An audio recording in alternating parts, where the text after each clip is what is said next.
when Titans meet Co-General Korath stood 12 feet tall in the command center of his flagship, the Iron Mountain. His bronze-colored skin gleamed under the harsh white lights, and his 4 muscular arms flexed as he studied the tactical display. Each arm was thicker than a human torso, ending in hands that could crush steel. His people, the Titanforge, had conquered 43 star systems using nothing but overwhelming force and weapons that had remained unchanged for 3,000 years. The massive warship stretched for miles from bow to stern, its hull forged from living metal that could repair itself during battle. Around it, 78 other vessels of the Titanforge Empire moved in perfect formation through the void of space. Each ship was a fortress designed for one purpose: total destruction of anything that stood in their way. Sub-Commander Grix approached with heavy footsteps that echoed through the chamber. Like all Titanforge, he was built for war. His 2 heads allowed him to process tactical information twice as fast as most species, while his 6 arms could operate multiple weapon systems simultaneously. "General, we have arrived at the target," System Grix reported in his deep, rumbling voice. "Our scouts confirm the presence of the species called humans. They inhabit the 3rd planet from their star." Korath turned his attention to the main view screen. A small yellow sun appeared before them, surrounded by several worlds. The 3rd planet looked blue and green, covered in water and vegetation. It seemed peaceful, almost fragile compared to the harsh red world that the Titanforge called home. "Tell me about these humans," Korath commanded. He had read the initial reports, but hearing information spoken aloud helped him process battle strategies. Grix activated a holographic display. Images and data filled the air between them. "The species is physically weak, General. Average height is only 6 feet. They have thin bones, soft skin, and no natural weapons. They cannot survive in harsh environments without artificial protection." The general examined the holographic humans with interest. They looked so small and vulnerable. Their bodies seemed designed for gentleness rather than warfare. "What about their military capabilities?" "Very limited, sir. They possess fewer than 100 combat vessels in their entire space fleet. Their largest ship measures only 900 feet in length. Their weapons use primitive chemical explosives and metal projectiles." Korath laughed, a sound like boulders grinding together. "And their population? Approximately 8 billion individuals, spread across their single world. They have small colonies on 2 nearby planets, but these are poorly defended." The bridge crew of the Iron Mountain began preparing for battle. Weapon systems that had destroyed entire civilizations hummed to life. The ship's ancient artificial intelligence, unchanged for millennia, began calculating optimal firing solutions. Everything proceeded exactly as it had during 43 previous conquests. "Sir, we are detecting movement from the human vessels," called out the weapons coordinator. 25 ships are approaching our position." Korath looked at the tactical display. 25 tiny dots moved slowly toward his overwhelming fleet. It would be over before it truly began. "Standard protocol," he ordered. "Send the surrender demand." A communication beam lanced toward the human ships. The message was simple and had proven effective countless times. "Surrender immediately or face complete annihilation. Your system now belongs to the Titanforge Empire." The response came quickly. A human voice spoke in their strange, musical language. The ship's translation system converted the words. "This is Captain Elena Vasquez of the Earth. Digital Defense Corps. Thank you for the introduction. We're curious about your technology. Would you mind if we took a look? The bridge crew exchanged puzzled glances. This was not the usual response. Most species either surrendered immediately or began firing their weapons in futile defiance. The humans seemed genuinely interested in examining Titanforge technology. Target their flagship, Korath commanded. Fire a warning shot. Show them the futility of resistance. The weapons coordinator pressed the firing control. Nothing happened. He pressed it again with more force. Still nothing. Sir, the plasma cannons are not responding to commands. Korath strode to the weapons station. The control panel showed normal readings. All systems appeared functional. Run a full diagnostic. The coordinator's fingers moved across his controls with practiced efficiency. Diagnostic indicates all systems are operating within normal parameters, but the weapons refuse to fire. Switch to kinetic bombardment systems. Kinetic systems are also non-responsive, General. A new alarm began sounding. The navigation officer looked up with confusion written across both his faces. Sir, our navigation computers are reporting impossible readings. According to the system, we are simultaneously moving in 23 different directions while remaining stationary. More alarms joined the chorus. The engineering officer reported that their main engines were somehow running in reverse while producing forward thrust. The communications officer announced that their long-range transmitters were attempting to send messages to coordinates that existed only in theoretical mathematics. What is happening to my ship? Korath roared, his voice shaking the bridge. The science officer, a thin Titanforge with enhanced optical sensors, studied his instruments carefully. General, I am detecting highly complex electromagnetic patterns originating from the human vessels. These patterns appear to be interacting with our computer systems in ways I have never observed. Impossible. Our security protocols have never been breached. Our systems are perfect. I do not understand the mechanism, sir, but the humans appear to be using some form of advanced digital warfare that our defenses cannot recognize or counter. On the main screen, the human ships continued their leisurely approach. They showed no signs of aggression. No weapons were charging, no shields were raised. They simply moved forward with what appeared to be casual confidence, while the mighty Iron Mountain fell apart around its crew. Korath tried to contact other ships in his fleet. The communication system produced a strange melody instead of connecting him to his captains. When he finally reached the battleship called Eternal Crusher, its captain sounded panicked. General Korath, our entire weapons grid has shut down. Our engines are operating in patterns that defy physics. Our life support systems are somehow producing music instead of breathable atmosphere. Similar reports flooded in from across the fleet. Ships reported their artificial intelligence systems had begun composing poetry. Others found their navigation computers trying to calculate the meaning of existence. The pride of the Titanforge military was being systematically disabled without a single shot being fired. Sir, the communications officer called out, "We are receiving another transmission from the humans." "Put it through." The same calm voice filled the bridge. "This is Captain Vasquez again. We notice you're experiencing some technical difficulties. Our teams are quite good with computer systems. Would you like some assistance?" Korath stared at the screen in disbelief. The humans were offering to help repair the very systems they had somehow compromised. "How are they doing this?"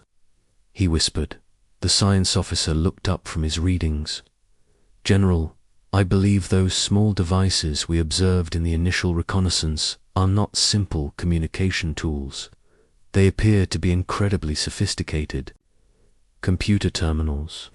Each human ship is generating thousands of different digital signals simultaneously. Our intelligence reports indicated their technology was primitive. Perhaps our intelligence was incomplete, sir. Captain Alina Vasquez sat in her command chair aboard the CNS Innovation, sipping coffee from a mug decorated with pictures of cats. The bridge of her ship looked nothing like the dark, imposing war chambers of the Titan Forge. Instead of harsh lights and metal surfaces, it featured comfortable workstations, large displays, and an atmosphere that encouraged creative thinking. Her crew worked quietly at their stations, most of them looking more like college students than military personnel. They wore casual clothes, listened to music through earbuds, and snacked on various foods while they worked. Their approach to warfare was unlike anything the galaxy had ever seen. Status report, Alex, Alina called to a 19-year-old with messy black hair who was typing rapidly on a modified laptop. Asterisk. Pretty good, Captain, Alex Kim replied without looking up from his screen. I've gained administrative access to their main network. Their security is really impressive, but it's completely static. They built an amazing lock, but never considered that someone might pick it instead of using a key. Around the bridge, the rest of Elena's team continued their work. They had not fired a single weapon, yet they were systematically dismantling one of the most powerful military forces in the galaxy. Their computer architecture is fascinating, said Dr. Raj Patel, a network security expert in his 30s. Everything is built for absolute reliability and unchanging function. There's no adaptability built into any of their systems. What does that mean for us? Alina asked. It means they approach problems with predetermined solutions. When we do something they haven't planned for, their systems can't adapt. It's like they've never encountered an opponent who thinks differently than they do. Alina watched the alien fleet on her main screen. The massive ships were slowly tumbling through space, their crews undoubtedly struggling to understand what was happening to their perfect machines. They're trying to contact us again, reported Maria Santos. The communications officer put them through. The face of General Korath appeared on the screen. Behind him, other aliens ran frantically between control stations as their bridge continued to malfunction. Human Captain Korath said, his voice heavy with confusion, "What have you done to our vessels?" Alina took another sip of coffee. "We're just looking around. Your computer systems are really well built, but they're kind of rigid. There's no room for creativity or adaptation. Our systems are perfect. They have served the Titan Forge Empire for 3 millennia without failure." "I'm sure they have. But Alex here found 47 different ways to interact with your network in ways you never anticipated. Your designers were brilliant, but they couldn't imagine every possible approach." Alex waved cheerfully at the screen. "Hi there. Your encryption algorithms are really elegant, but you're using the same authentication protocols for everything. Also, your AI systems are incredibly sophisticated, but they've never learned to handle unexpected inputs. It's like they've never had to deal with creative problem-solving." Korath stared at the young human. "You are barely more than a child." "Yeah, I'm 19. I learned most of this stuff from online communities and collaborative learning platforms. There are thousands of humans who share knowledge about computer systems, security, and digital creativity. We build on each other's ideas. Online communities, collaborative learning. What are these concepts?" Alina leaned forward in her chair. "General, I think we need to have a longer conversation. There seems to be a fundamental difference in how our species approach technology and problem solving. Would you be willing to discuss this further? The massive alien commander looked around his malfunctioning bridge, then back at the screen. For the first time in his long military career, General Koroth was beginning to realize that brute force and ancient weapons might not be enough to defeat an enemy who could think in ways his people had never imagined. The art of digital revolution, hours had passed since the initial encounter, and the Titan Forge fleet remained helplessly adrift in space. General Koroth paced back and forth across his bridge, his 4 massive arms gesturing in frustration. Every system on every ship in his fleet had been compromised in ways that defied his understanding of warfare. "Report," he demanded from Sub-Commander Grix. "Sir, the humans have somehow convinced our life support systems that they are entertainment devices. The air recyclers are now producing different scented atmospheres in each section of the ship. Engineering reports that their section currently smells like something called ocean breeze." Koroth's jaw tightened. "What about weapons? Our main plasma cannons believe they are food preparation units. They keep asking crew members what they would like for lunch. The missile systems have decided they are responsible for interior decoration and are attempting to rearrange furniture throughout the ship." Another officer approached with additional reports. "General, the navigation computer has concluded that space travel is harmful to crew morale and is now planning a vacation itinerary for visits to various scenic nebulae. The situation would have been humorous if it weren't so completely unprecedented. 3,000 years of military tradition and technological superiority had been rendered useless by a small group of humans who seemed to treat warfare like a creative puzzle." On the main screen, the human ships maintained their positions. They had not moved closer to attack, nor had they withdrawn. They simply waited, occasionally sending friendly messages, asking if the Titan Forge needed assistance with their technical difficulties. "Sir," the communications officer called out, "Captain Vasquez is requesting another conversation." Koroth straightened his shoulders. Perhaps it was time to try a different approach. "Put her through." Elena's face appeared on the screen.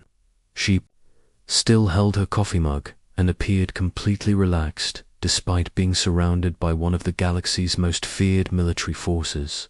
"General Korath, how are things going over there?" she asked with genuine concern. "Your people have somehow disabled my entire fleet without firing a single shot. I demand to know how this is possible."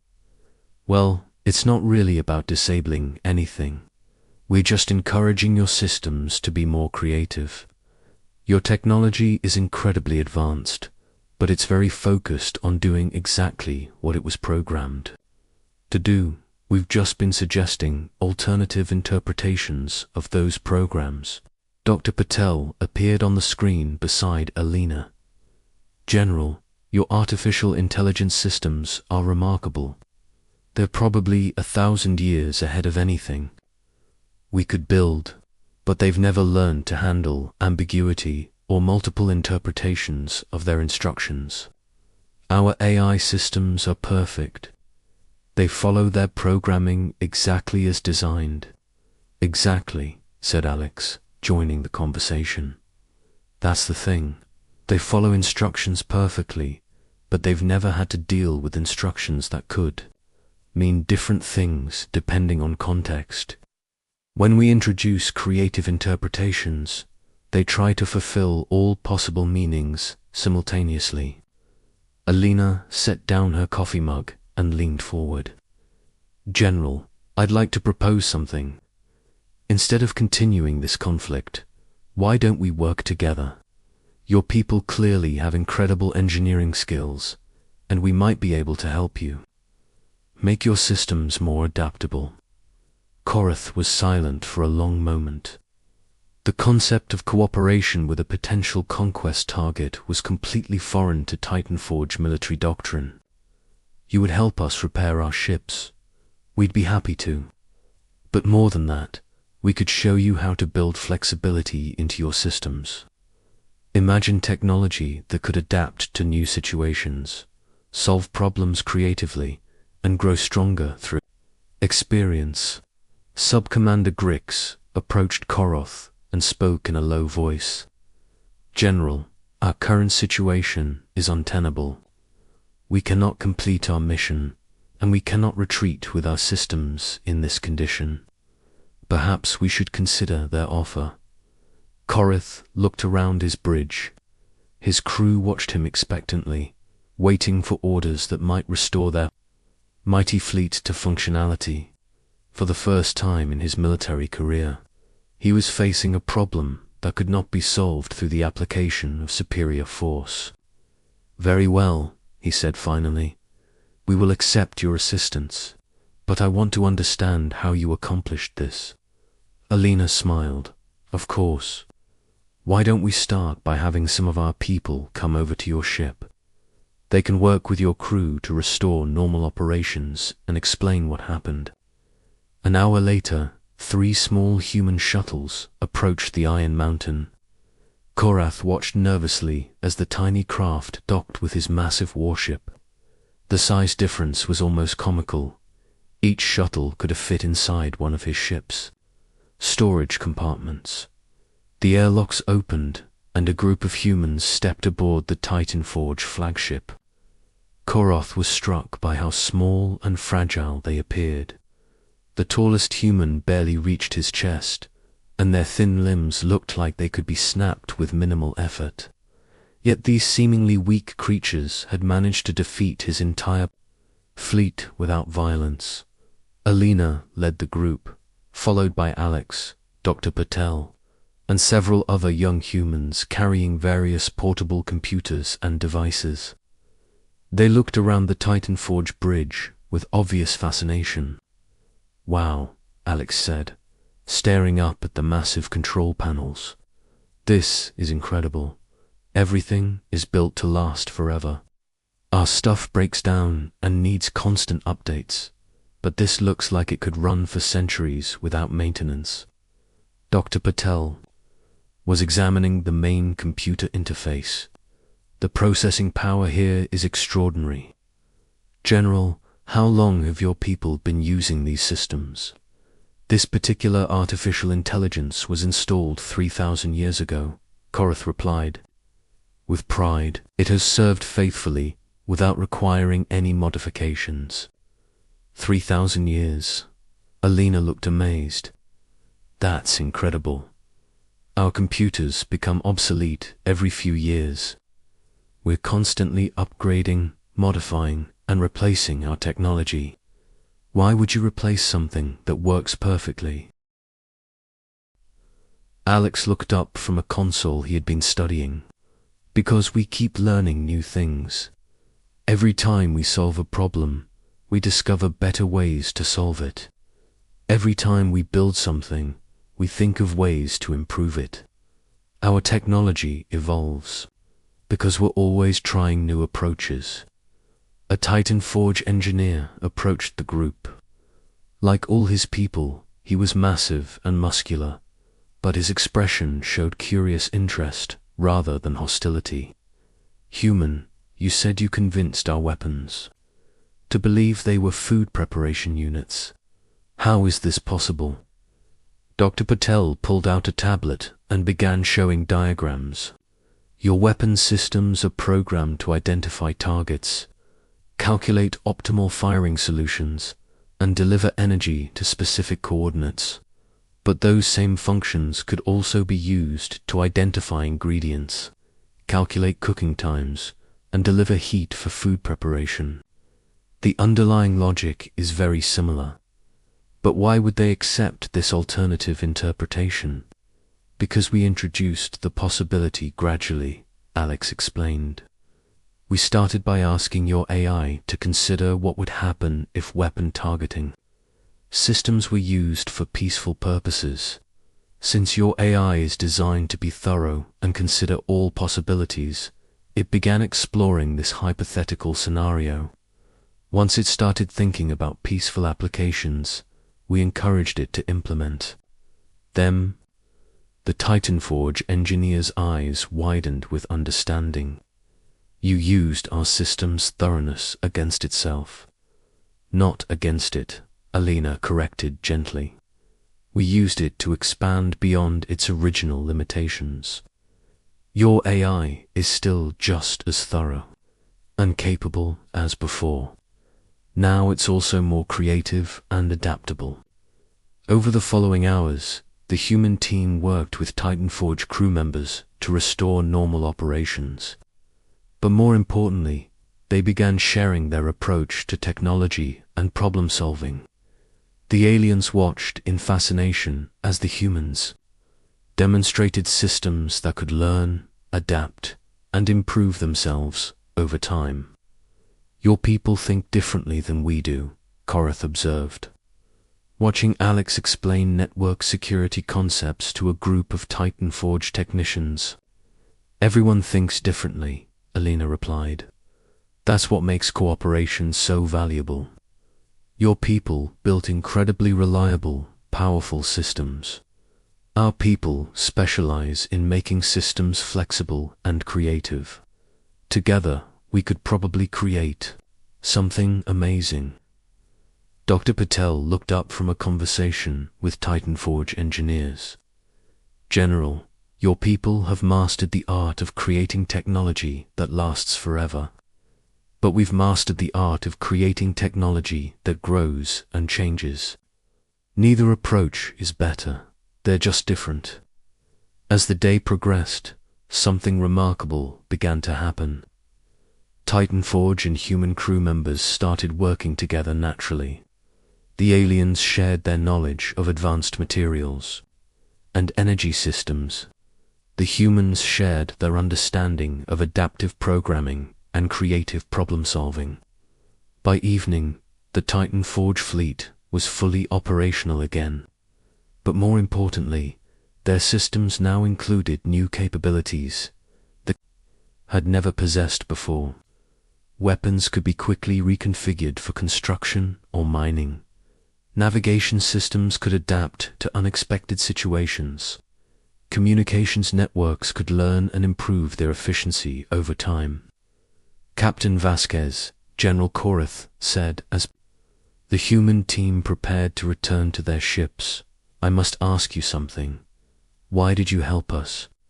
We came here to conquer your people. Alina paused at the airlock entrance. Because that's what humans do. When we see a problem, we try to solve it. When we meet someone different from us, we try to learn from them. When someone needs help, we offer it. That's just who we are, even when that someone was your enemy, especially then. Some of our greatest friendships started as conflicts. Disagreement often leads to understanding if both sides are willing to listen. As the human shuttles departed, Korath stood on his bridge looking out at the blue and green planet that had seemed so vulnerable just hours before. His fleet was stronger now than when they had arrived, but their mission had completely changed. Sub-Commander Grix, he said finally. Yes, sir. Prepare a message to Titanforge Command. Tell them we have encountered a species with valuable knowledge that could benefit the Empire. Recommend opening diplomatic relations rather than pursuing conquest. Sir, this is highly irregular. Command expects us to either return with victory or request reinforcements. Korath smiled, an expression that had become much more frequent since meeting the humans. Tell them we discovered something more valuable than conquest. We found teachers. 3 months later, the first joint Titanforge human research station was established in orbit around Earth. Scientists and engineers from both species worked together to develop new technologies that combined Titanforge durability with human adaptability. The results exceeded everyone's expectations. The station's computers could think creatively while maintaining perfect reliability. Weapon systems could instantly reconfigure themselves for peaceful purposes. Communication networks could translate not just languages, but entire ways of thinking. Captain Elena Vasquez often visited the station, bringing fresh coffee and new ideas. General Korath had become one of her closest friends, despite their vast differences in size and background. They would sit together in the station's observation deck, watching Earth turn slowly below them. "You know," Elena said during one of these visits, "when we first met your fleet, some of our military advisors wanted to attack immediately. They thought the best defense was overwhelming offense." "What changed their minds?" Korath asked. "Alex did, actually. He said something that stuck with everyone. Why fight to prove we're better when we could cooperate to become better? That kid might be young, but he understands something important about strength." Korath nodded thoughtfully. "True strength is not the ability to destroy others. It is the ability to help others become stronger." As they watched the stars together, both leaders knew they had participated in something unprecedented. Not just first contact between species, but the beginning of a partnership that would change both civilizations forever. The Titan Forge had learned that there were many different kinds of strength. Humans had learned that reliability and tradition had their own value. Most importantly, both species had discovered that the greatest victories came not from defeating others, but from finding ways to grow together. In a galaxy full of conflicts and conquests, they had chosen a different path, one paved with curiosity, cooperation, and the endless human belief that any problem could be solved if you were creative enough in your approach. The story of their meeting would be told for generations, inspiring other species to seek understanding before conflict, to value different perspectives, and to remember that sometimes the strongest force in the universe is simply the willingness to help someone else become their best self. And in research labs throughout both civilizations, young minds continued to push the boundaries of what was possible, always asking the most human question of all: what if we tried something different?